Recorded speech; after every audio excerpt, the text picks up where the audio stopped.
ఆయన ఎంత గొప్పవాడంటే ఆయన ముఖ్యమంత్రిగా ఉన్నప్పుడు క్యాంప్ ఆఫీసులో ఆయన కలవడానికి రాష్ట్రం నలుమూల నుంచి ప్రజలు వచ్చేవాళ్ళు. అందులో సామాన్య ప్రజానికం గ్యాలరీలో ఉండేవాళ్ళు, విఐపీలు లోపల రూమ్లో ఉండేవాళ్ళు.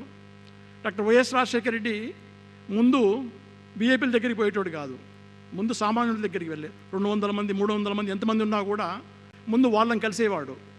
దానికి రీజన్ అని చెప్పింది ఏంటంటే, ఈ విఐపీలు 1 రోజు 2 రోజులు 3 రోజులైనా ఆగగలరు, కానీ ఆ సామాన్య ప్రజానికము ఒకరోజు ఉండి మరుసటి రోజు ఉండాలంటే వాళ్ళకు వసతి, టికెట్లు బుక్ చేసుకుని ఉంటారు, తిరిగి మళ్ళీ వెళ్ళాలంటే ఆ టికెట్ కాస్ట్ వాళ్ళు భరించలేరు. కాబట్టి నాకు అది టాప్ ప్రయారిటీ అని చెప్పేసి ముందు వాళ్ళందరినీ కలిసి